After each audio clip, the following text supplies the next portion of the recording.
Hello everyone, I'm Dr. Nasheeba Rachel, and here with me is Dr. Racheal, Asio. And we're here to talk about alopecia. Many of you may wonder, but it's what some people term as hair loss. And in addition to that, we are having a medical expo from 7th to 9th of September. So for more medical information about this, you can turn up at only 5,000 shillings. So, Dr. Rachel. Yes, please. What is alopecia? Okay, alopecia is a medical term that refers to hair loss. And when we talk about hair loss, it covers multiple disorders, not just, oh, I'm having hair loss. It can mean any kind of disease in your body. It can be autoimmune, it can be genetic, it can be hormonal. So it's not just, it's a term that covers a variety of conditions. Yeah. So most times when you talk about hair loss, you're having shedding of your hair.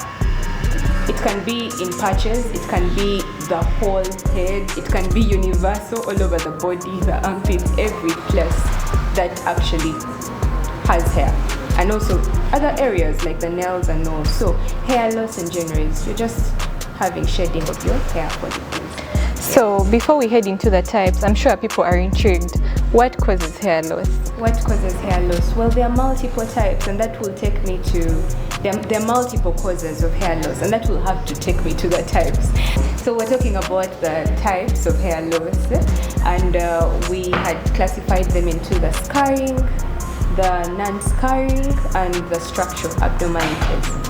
So under the scarring, we have something we call a disease called systemic lupus erythematosus. It's an inflammatory condition that causes the scarring of on the scalp. And then we also have menopause that can also cause scarring, and then other examples. But mostly when you look at the scarring type of hair loss, it causes permanent damage to all the hair follicles. So the chances of actually having regrowth are very slim. So when we go to the non-scarring, here we are actually, many people are victims of this kind. So we talk about the traction alopecia. Going to salons, plaiting your hair, having it pulled, having a tight ponytail, continuous and repetitive tension applied to the hair can cause that kind, yeah, traction alopecia.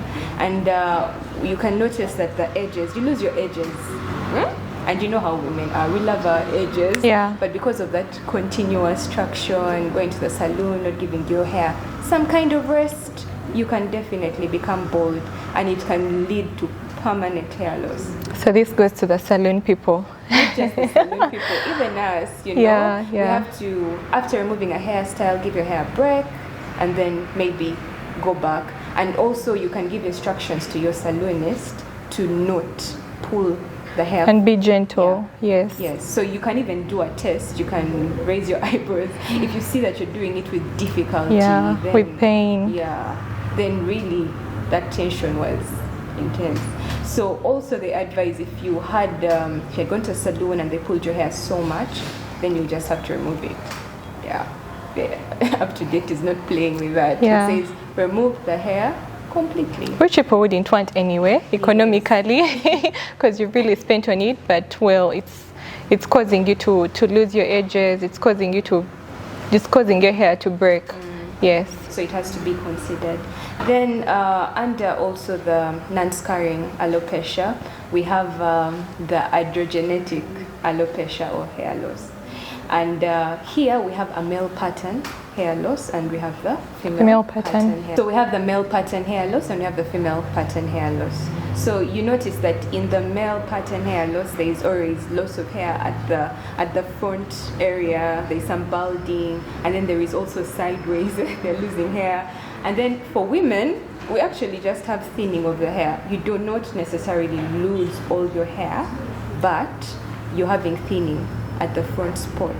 So most times this is genetic, and it can be environmental. but when we think about the females, it's hormonal. So sometimes you have to take further history. Are your menstruation periods regular while you're losing this hair? Do you have fertility issues? So we have to delve deeper into that area. We have to do hormonal checks on you, when you're having that thinning. So, and then we also have the alopecia areata. So that's an immune kind of hair loss. It's autoimmune. So your body fights against your hair. So you have multiple patches all over the hair. But some people have one episode in a lifetime. Others have frequent episodes. Sometimes you can have spontaneous regrowth of your hair and never going back. But sometimes we need to help you out. With a different treatment, with a different medications, which I'll talk about later. Then, when we go to hair loss because of structural abnormalities, it can be genetic, but it can also be acquired. Now, let's first delve deeper into the acquired, because we are talking about fighting hair loss, and we can modify some of these causes. Putting chemicals on your hair, yes. Applying heat on your hair, it can make the structure more fragile, so you start having shedding easily. And when we're talking about shedding, well, they say the scalp has sheds over about 50 to 150 hairs a day. So most times when you notice you're having breakage, you do not notice. When you're having shedding, you see the root of the hair is going plus multiple. It's different from breakage, where you just see some parts, you can't tell the white spot on the root of the hair. So those are the three types in summary. Okay, so which would you say is the most prominent type, the most common type? Well, they actually talk about the androgenetic hair loss, the one that is the male pattern and the female pattern, and then the androgenetic areata, which I had said it's the autoimmune type of hair loss. But then, actually, studies showed that us, as the black women, the Afrocentric women, mostly lose hair because of that traction, alopecia, because we are the risk group that keeps on frequently going to the salon and having our hair pulled continuously. So that also occurs, but in a specific group, which is us with the 4C, 4B hair. Yes. So speaking of genetics, I think there are people that are really worried. For example, if your father or your great-grandfather had alopecia, most people are worried, like right from childhood, that they're going to also get alopecia. What would you advise them to do? Actually, the genetic component can't be changed, really. Yes, because if your father had baldness frontward, and you notice this kind of male pattern hair loss always happens in the 20s to 30s. It's a bit earlier, because we have alopecia because of aging, yes, which is normal. But then genetics plays quite a role in hair loss. Even the autoimmune one. So genetics is also there. But since our topic was actually fighting hair loss, we are now trying to target the common things that we can adjust and we can change. And also for the places where there is medication for like the autoimmune hair loss, the areata, we have specific medication that we can actually give. So I think maybe we can jump right into the management, the general management of alopecia. Well, firstly, you need to know the cause of alopecia. Like I said, there are so many causes. We have thyroid disorders that can be a cause of alopecia. Like I said, the hormonal area, in women that are having thinning of hair, sometimes with a combination of irregular menses. We have diet, really, malnutrition is around. And most times when we're examining children and all, we can notice, we can describe the hair texture. Yes, true. You're not eating well, your diet is not well. So, like I said, we have to know the cause to actually in order to treat. True. For some, but then for the rest that are on us, that we are the ones bringing onto ourselves, then we can change. Now, like practicing good hair care. Get a salonist that you trust, that is not going to pull your hair so much, that is okay with you instructing her, no, you're pulling too much, don't tie your hair too tight, don't continuously, repetitively apply tension on your hair. And heat. And heat, yes. Yes. Now, when we're talking about the structure, taking long in the heater, blow drying your hair for longer hours. Well, they've actually brought out the protective, products, Yes. that can help you. Then your shampoo, there's root stimulators in the shampoo that can, stimulate your hair follicles to grow back if you've lost hair. Then if we delve deeper in the medicinal, we have specific drugs that we can actually give. Now for male pattern hair loss, we have what we call minoxidil. It's we have both a foam and a lotion that you can apply, but it takes time. You have to apply it even for more than a year, and then we start to notice changes in the first 3 to 4 months. There is the finasteride. I know the drugs are a little bit intense, but mostly given to males, but can be also given to females in their menopause. Also spironolactone, by the way. It helps with females, but do not give it to pregnant women.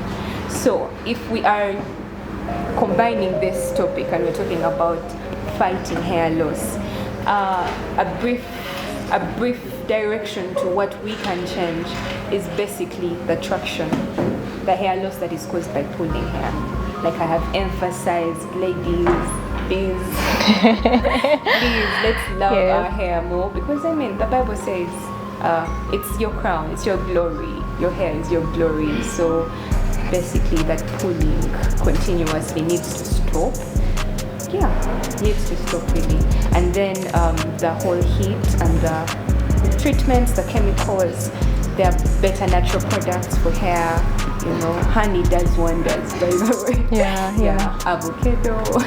Learn about your hair, learn about how to treat your hair, learn about the texture of your hair. Be very interested in your hair in general. Okay, so what do you have to say about hair transplant? For those who have heard about it, I know you don't have it in Uganda, but you can say something about it. Well, it's also part of the management plan.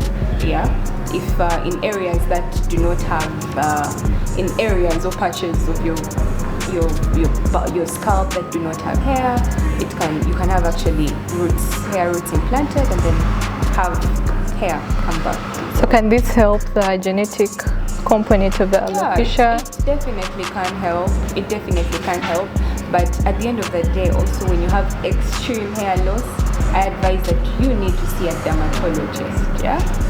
Because some of the treatments they actually give, like the topical immunotherapy, especially for the autoimmune type of hair loss, just to boost the hair growth and all. Okay, so I think that's it about alopecia. Thank you, Dr. Rachel, for giving us all that information.